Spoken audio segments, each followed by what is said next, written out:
나도 페라리 네. 주차해놓고 거기서 울고 싶다. 네. 나도 펜트하우스에서 와인 한잔 하면서 괴롭다고 소리 지르고 싶다. 솔직하게 예. 저는 그 말이 맞다고 생각을 해요. 예. 그때 당시 제가 받은 이제 연봉이 굉장히 컸기 때문에 굉장히 우울하다가도 월급이 들어오는 걸 보면 약간의 옅은 미소는 지었어요. 그건 어쩔 수 없어요. 그렇죠. 네. 그렇죠. 네. 농구에 관심이 있으신 분들이라면 다 아실 겁니다. 국가대표 포인트 가드이셨죠. 제가 참 좋아하는 김태술 선수이자 지금은 이제 작가님이 되셨는데요. 특히나 이 스포츠 선수들에게는 마인드가 엄청나게 중요하잖아요. 제가 구독자님들께 시각화에 대해서 많이 말씀을 드린단 말이죠. 그 모습을 미리 보는 건데 이거를 프로 선수분들한테 이미지 트레이닝이라고 하면 굉장히 뭔가 꼭 해야 되고 과학적인 방법이라고 생각을 하는데 일상에서 시각화를 해보세요 라고 하면 뭔가 종교적인 거 아니야? 사이비 아니야? 약간 이렇게 생각을 하세요. 근데 사실 똑같은 거거든요. 네. 아마 가장 잘 저희 구독자님들께 말씀해 주실 수 있을 것 같아요. 운동선수 시절에 본인이 국가대표가 되고 최고의 위치에 오르고 우승을 하고 이런 것들을 시각화를 미리 다 하셨죠. 네, 저는 사실은 이제 하와이 대제체님 이제 채널을 통해서 이 시각화라는 단어를 접하게 됐던 것 같아요. 근데 저도 이제 영상을 계속 보고 듣고 하다 보니까 아, 내가 어렸을 때 다 했던 거구나. 그렇죠. 나는 그게 시각화라는 어떤 훌륭한 도구인지를 모르고 막연하게 성공을 하고 싶었기 때문에 먼 미래에 있는 나의 모습을 계속 그리기 시작했던 것 같아요. 그래서 뭐 어딜 가던 간에 이제 농구가 머릿속에 있었는데 뭐 전술적인 것이 될 수도 있고 어떤 미래의 나의 모습을 또 그리고 있는 어떤 농구에 대한 생각이었거든요. 그렇게 하다 보니까 어느 순간 그게 습관이 돼버린 것 같아요.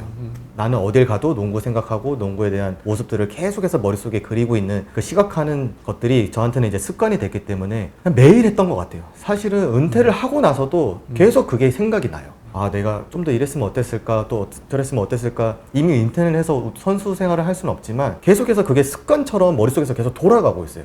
사실은 이제 채널에서 많이 이제 강조하시는 이제 그런 부분들이 구독자님 분들도 어렵게 생각하기보다 그냥 잠깐 진짜 틈을 내서 그냥 그 모습을 한번 그냥 생각을 하고 또 그냥 본인 일 하다가 또 잠깐 생기면 또 하고. 근데 그게 모이면 정말 습관처럼 이제 이루어지니까 굉장히 도움이 되실 것 같아요. 네. 처음으로 이제 프로 스포츠 선수 출신이신 게스트가 오셨어요. 정말 실제로 모시고 이렇게 듣게 되니까 저희 구독자님들께서도 진짜 와닿으시는 게 많으실 거예요. 여러분 이미지 트레이닝과 시각화는 똑같은 겁니다. 그냥 이미지를 떠올리는 거거든요. 자신의 그 모습을요. 지금도 그렇지만 그 당시에 전성기 때 장난 아니었습니다. 김태수 작가님. 정말 그 정점을 딱 선수로서 찍었다라는 표현을 할 수 있을 텐데요. 근데 어느 순간 어려워하시는 모습을 제가 봤어요. 이제 KCC 시절에 이제 좀 많이 어려워하시는 모습도 직접 보고 네. 그래서 오늘 좀 감회가 남다른데요. 책에는 이 부분을 비상과 추락이라고 정점을 찍고 비상과 추락이라고 써주셨어요. 어떤 일이 있으셨는지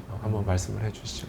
정확히 2014년도죠. 이제 자유계약 선수가 되면서 네. 팀을 이적할 수 있는 기회가 생겼고 그때 당시 이제 저를 이제 원하는 팀들이 이제 다수가 있었기 때문에 참 행복한 고민을 하면서 또 지냈던 시간들도 있었어요. 그러면서 KCC로 이제 이적을 하게 됐고 그리고 KCC 이적하면서 그해 2014년도에 인천 아시안 게임이 있었어요. 네, 그때도 이제 대표팀으로 합류하게 돼서 금메달을 땄죠. 네, 땄고 정말 선수로서 쌓을 수 있는 커리어의 정점은 다 맞아요. 쌓지 않았을까라는 생각이 들 정도로 계속 승승장구를 했던 것 같아요. 근데 그 기운이 시즌에도 바로 영향을 끼칠 줄 알았는데 오히려 그 완전 정반대였던 거죠. 왜냐면 굉장히 많은 돈을 받고 팀을 이적을 했고 잘해야 된다, 더 잘해야 된다라는 어떤 강박이 계속해서 머릿속에 남아 있었기 때문에 어느 순간 몸에 힘이 들어가는 걸 느꼈어요. 예, 힘이 들어가게 되면 사실 에너지를 더 많이 쓰게 되거든요. 그러면서 경기를 또 못하고 그때 당시는 이제 네이버나 이런 데 댓글이 다 댓글창에 있던 때였기 때문에 장난 아니에요. 네, 정말 많은 댓글 뭐 안 봐야 되는데 또 이상하게 또 보게 돼요. 그러면서 계속 가장 좀 잘못됐다라고 생각이 드는 부분은 사람들이 그렇게 나를 공격함에도 불구하고 나는 나를 지켰어야 됐는데 나마저 나를 찔렀다는 거. 야, 너는 왜 그거밖에 못해? 아니 어떻게 작년까지 그렇게 모두들 데리고 가고 싶어 했던 선수였다가 이제는 정말 입에도 담지 못할 욕을 듣는 그런 선수가 됐어. 너 노력 안 한 거 아니야? 너 뭐 안 한 거 아니야? 계속해서 저를 찌르고 저를 자꾸 공격을 했던 것 같아요. 그러면서 예전에 잘했던 뭐 DVD 계속 밤새 돌려보고 야간 운동하고 웨이트하고 근데 이상하게 더 웅덩이로 빠져들었던 시간이었죠. 그러면서 사람들이 계속해서 하는 욕들을 이제 듣다 보니까 뭐 댓글도 그랬고 팀에서 이제 저를 바라보는 시선도 굉장히 차가워지는 걸 느꼈고 그래서 이제 경기장에 가면 정말 귀에 누가 옆에 딱 붙어서 계속 욕을 하는 게 들렸어요. 정말 그 정도로 너무 힘든 시간이었기 때문에 정말 잠을 자면 아침에 눈을 뜨고 싶지 않았어요. 저 문을 열고 나갔을 때 제 모습이 그려졌기 때문에. 근데 또 죽고 싶은 마음은 또 아니었어요. 근데 자면 눈을 뜨고 싶지 않고 계속 그런 시간들이 한 2년 정도 반복이 됐던 거죠. 결핍이 만들어낸 성공, 그 이후 다시 겪게 된 결핍, 이제 또 이렇게 내러티브가 진행이 되었다고 표현을 해주셨어요. 김태술 작가님께 인생 최초의 결핍은 어떤 거였고, 이 책에서 표현해 주신 이 내용은 어떤 내용일까요? 네, 아무래도 뭐 저 역시도 사실 어렸을 때 부유한 집안이 아니었기 때문에 제 주변에 있는 사람들이 다 고만고만했어요. 네. 그렇기 때문에 이게 가난인지 불행인지 불편함인지를 사실 잘 몰랐어요. 근데 저는 부산 사람인데 부산에서 이제 저희 아버님이 이제 호프집을 운영하셨는데 그때 당시 이제 97년도 IMF를 또 직격탄으로 맞으시면서 몇 년 운영을 하셨는데 결국에는 이제 빚만 남기고 가게를 정리하시고, 이제 아버지는 이제 그 길가에 있는 공영주차장 같은 걸 이제 운영하시는 걸 하시고, 어머니는 그 옆에 조그만한 분식집을 이제 차리셔가지고 같이 이제 일을 하셨죠. 그러면서 어느 날 밥을 먹고 있는데 어떤 나이가 지긋하신 분이 들어오자마자 갑자기 아버지한테 욕을 하시는 거예요. 저는 너무 밥 먹다가 놀래가지고 듣고 있는데 뭐 무슨 내용인지도 기억이 안 나요. 근데 단지 제가 존경하는 우리 아버지한테 그런 욕을 했다는 사람이 너무 증오스럽고 정말 이 분노가 이게 어떻게 조절을 못 하겠더라고요. 거예요. 그래서 정말 저도 소리치면서 나가라고 막 이렇게 얘기를 했던 기억이 있는데 나중에 들어보니 이제 부동산의 어떤 그 소개를 시켜주신 분이 먼저 하셨는데 부동산 수수료를 못 받으신 거예요. 이제 제가 당연히 얘기하면 받으셔야 되는데, 얘기를 듣다 보니까 이게 결국에는 다 돈 때문에 일어난 일이구나. 그리고 한날은 또 어머님이 밥 먹다가 아버지를 좀 긁기 시작하시는 거예요. 그래서 아버지가 나 돈 못 벌어와서 너 지금 나한테 계속 이러는 거야? 라는 정말 드라마에서나 볼 법한 대사를 제가 이제 밥 먹다가 듣게 된 거죠. 이제 그러다 보니까 이게 돈이 정말 필요하구나. 근데 그게 사실은 결핍인지도 몰랐죠. 그냥 돈을 많이 벌어서 우리 가족이 좀 더 행복했으면 좋겠다. 그러려면 돈이 필요하구나. 그렇게 많이 생각을 했던 것 같아요. 그래서 사실은 이제 뭐 제 책에도 썼지만 저를 계속해서 몰아붙이는 마음 1과 또 그리고 저를 보호해주는 마음 2 얘기가 있거든요. 사실 뭐 계속해서 그 마음 1이 저 밑에 있었던 게 기억이 나요. 원래 대부분 어린 친구들이 막 그냥 막무가내로 난 그냥 농구 선수가 될 거예요, 훌륭한 선수가 될 거예요 이렇게 얘기를 하지 막 굉장히 구체적이지 않거든요. 어떤 식으로 운동해서 내가 어떻게 돼야지라는 것들을 계획을 세운 게 아닌데, 제가 그런 사건들이 이 마음 1이 굉장히 커지는 계기가 됐던 것 같아요. 그래서 선수 시절이 거의 끝날 때까지 이 마음 1이라는 강하게 밀어붙이는 이 자아가 저를 굉장히 또 힘들게도 하고 또 저를 성장시키기도 하고 저를 혹독하게 다뤘던 게 아닌가, 그렇게 생각이 좀 들어요. 그러면은 이 가족을 부양해야 하는데 프로에 진출해서 돈을 벌려면 대학 시절 4년을 또 기다려야 하고, 이때 굉장히 힘드셨을 것 같아요. 이제 정말 힘들었어요. 왜냐면 계속해서 부모님이 고생을 어떤 식으로 하고 있는지를 알고 있기 때문에 빨리 뭔가 금전적으로 좀 도움이 되고 싶었어요. 하지만 뭐 돈을 벌 수 있는 일이 없었기 때문에 내가 이렇게 객지에 나와서 혼자 생활하는 것들을 더 잘해야겠다, 더 나는 무조건 위로 올라가겠다, 이런 생각들이 더 많이 드는 또 시간이었던 것 같아요. 그게 굉장히 좀 힘들었던 것 같아요. 김태수 작가님이 책에서 무너졌다라는 표현을 해주셨어요. 마음이 먼저 무너지니까 상황이 다 무너지고 그렇게 됐던가요? 아니면 그 반대였던 것 같으신가요? 지금 와서 생각해보면 마음이 먼저 무너졌던 것 같아요. 마음이 무너지고 정신도 무너진 상태였던 것 같아요. 그때 당시 2014년에 또 아버지가 이제 돌아가셨고, 사실은 제가 정말 성공을 하고 싶었던 이유가 가족의 어떤 행복이었는데 그걸 해드릴 분이 이제 정작 이제 사라지셨고, 사실 아버지가 이제 투병 생활을 한 2년 정도 하셨기 때문에 그 시간도 포함을 해서 계속 그게 누적이 좀 됐던 것 같아요. 그러면서 저 어머니는 우스갯소리로 아버지 한데 할 거 나한테 다 해라 라고 말씀을 하시는데 근데 오히려 이제 어머님이 이제 그렇게 또 밝게 말씀을 해주시니까 좀 그런 데서 힘을 얻으면서 또 생활은 했지만 실질적으로 제가 들어가서 뭔가 목표가 좀 사라진 가운데 또 했던 것도 좀 없지 않아 있었던 것 같아요. 그리고 또 잘해야 된다라는 그런 강박이, 그게 가장 큰 이유였기 때문에 좀 정신이나 마음이 많이 무너져 내렸지 않았나. 이제 이런 분들 있으세요. 무너져도 좋으니까 나도 정점 한번 찍어봤으면 좋겠다. 그런 거 되게 예전에 유머로 그런 거 있었어요. 나도 페라리 주차해놓고 거기서 울고 싶다. 나도 펜트하우스에서 와인 한잔 하면서 괴롭다고 소리 지르고 싶다. 그런 것들이 있었는데 이게 진짜 사실은 굉장히 어려운 질문을 드리는 건데요. 아니 솔직하게 저는 그 말이 맞다고 생각을 해요. 울더라도 페라리에 앉아서 오는 게 훨씬 더 나을 거라고 생각은 해요. 하지만 그렇게 생각해요. 사람은 본인이 하는 일에 있어서 어떤 인정을 받을 살 때 가장 좀 큰 행복을 느끼지 않나. 어떤 물질적인 것들이 예를 들어서 페라리에 앉는다 한들 내가 이 페라리를 타고 어딘가를 가서 사람들을 만나고 사람들이 나를 평가하는 데 있어서 굉장히 낮거나 뭐 안 좋게 평가를 하면 그게 그렇게 크게 나한테 영향을 주지 못한다고 저는 생각을 하거든요. 그때 당시 제가 받은 이제 연봉이 굉장히 컸기 때문에 이제 저도 월급이 이제 매달 들어오잖아요. 굉장히 우울하다가도 월급이 들어오는 걸 보면 약간의 옅은 미소는 지어져요. 그건 어쩔 수 없어요. 그렇죠. 네. 그렇죠. 네. 그래도 내가 이렇게 힘들지만 이렇게 또 소중한 또 금액이 나에게 통장으로 그렇죠. 문자로 딱 이렇게 발신이 되니까. 하지만 그게 그렇게 길지 않아요. 그 시간이 그냥 그 정말 옅은 미소고, 그러고 나서 다시 문을 열고 나갔을 때 사람들이 나를 바라보는 시선, 사람들의 평가, 이런 것들이 안 좋았기 때문에 계속 우울한 시간이 이제 진행이 됐던 것 같아요. 그래서 뭐 누군가에게 뭐 이제 페라리에서 우는 게 낫지 않, 그거는 맞다라고 저는 말씀을 드리고 싶고, 근데 정작 중요한 건 근본적인 문제가 해결이 되지 않으면 그 또한 그렇게 큰 영향을 주지는 못하더라. 예, 제 경험상 그랬던 것 같아요. 이번에 저희가 이런 책을 쓰고 네. 아마 책 좀 대강 설명을 듣고 내용만 안 보시고 겉표지만 보시면은 저것도 그냥 뭐 쉬라는 얘기 아닌가, 아니 뭐 노력하지 말라는 얘기 아닌가 이렇게 느끼실 분도 있으실 것 같아요. 근데 저희 책이 절대 노력하지 말고 성공하지 말라는 얘기가 아니거든요. 저도 진료실에서 되게 많이 하는 얘기가 진짜 경제적인 부분이나 아니면 사회적으로 이제 지위가 올라가는 거나 성취가 굉장히 중요하다고 생각합니다. 정말로 네, 중요하다고 네. 생각을 하는데, 우리가 행복을 이뤄내는 수단들이 여러 개가 있는데 그 수단 중에 하나가 성취인 거거든요. 근데 성취, 성공을 통한 행복을 얻는 거는 좀 가성비가 낮다고 생각을 해요. 그러니까 우리가 되게 많은 노력을 들여서 얻는 건데, 아까 김태호 선수 얘기한 것처럼 좀 지나면 없어지거든요. 뭘 통해서 얻는 행복이든 모든 행복이란 게 결국은 다 금방 녹아버려요. 이제 어떤 크기의 행복이든 금방 녹아버린다는 거죠.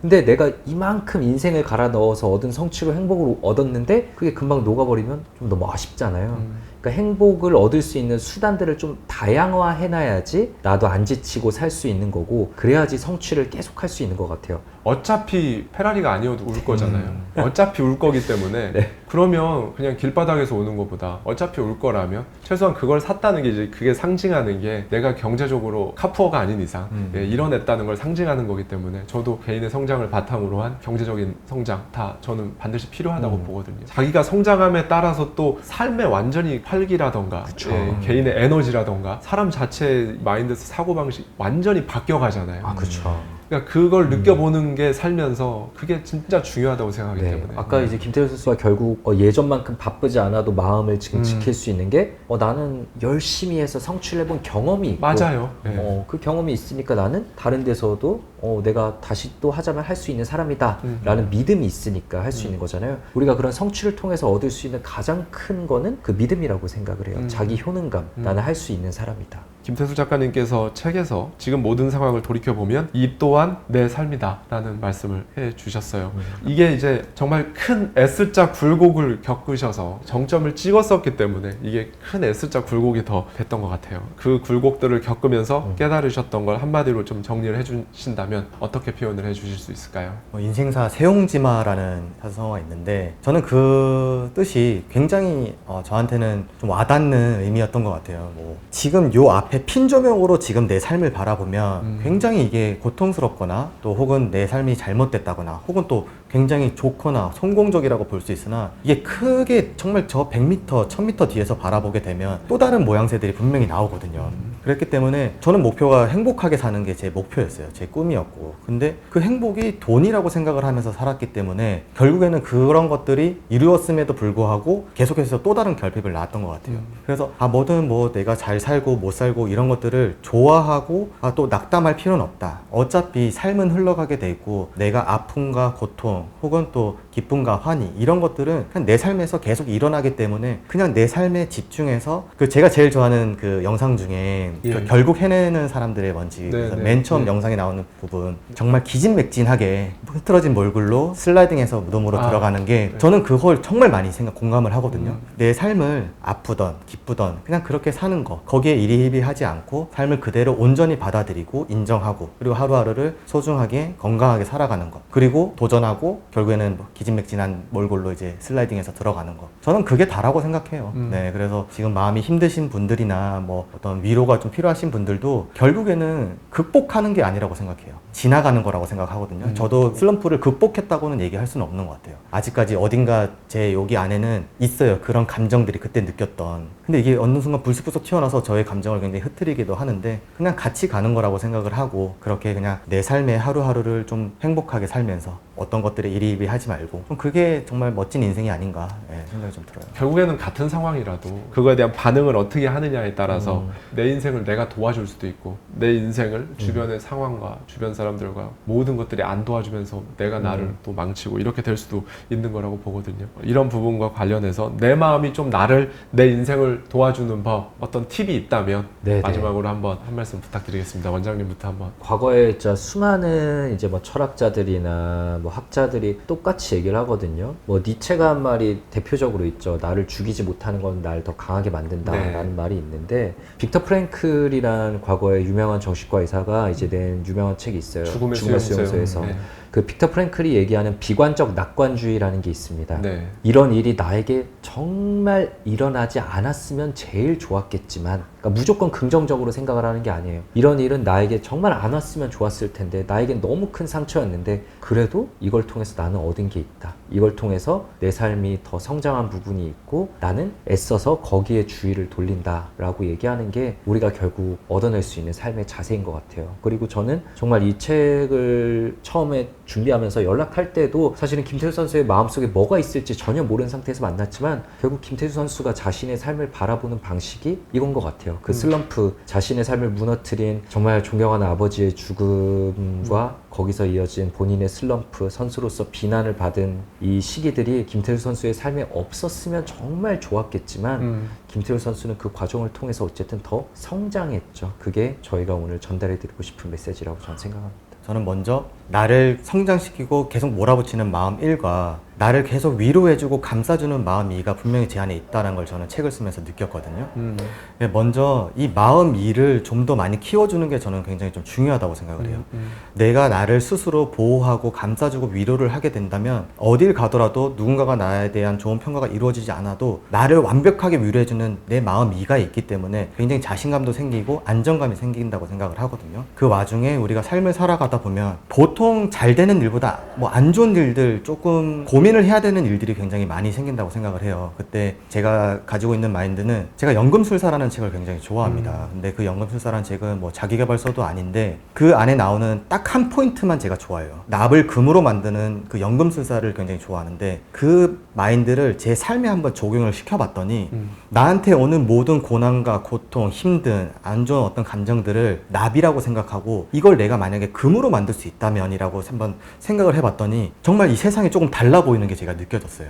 그래서 모든 어떤 상황들, 마음이 안 좋거나 혹은 뭐 회사에서 사람 관계에서 그런 것들이 나를 힘들게 한다면 그냥 그 상황을 오히려 금으로 생각할 수 있는 마인드를 좀 가지면 오히려 훨씬 더 마음의 짐을 좀 덜어낼 수는 있지 않을까. 저는 그렇게 지내면서 많은 효과를 봤기 때문에 먼저 나를 감싸주는 마음 일을 키워주고 그런 납을 금으로 만드는 어떤 마인드를 조금 가질 수 있다면 지금보다는 훨씬 더 좀 나은 삶이 좀 이루어지지 않을까 생각이 듭니다.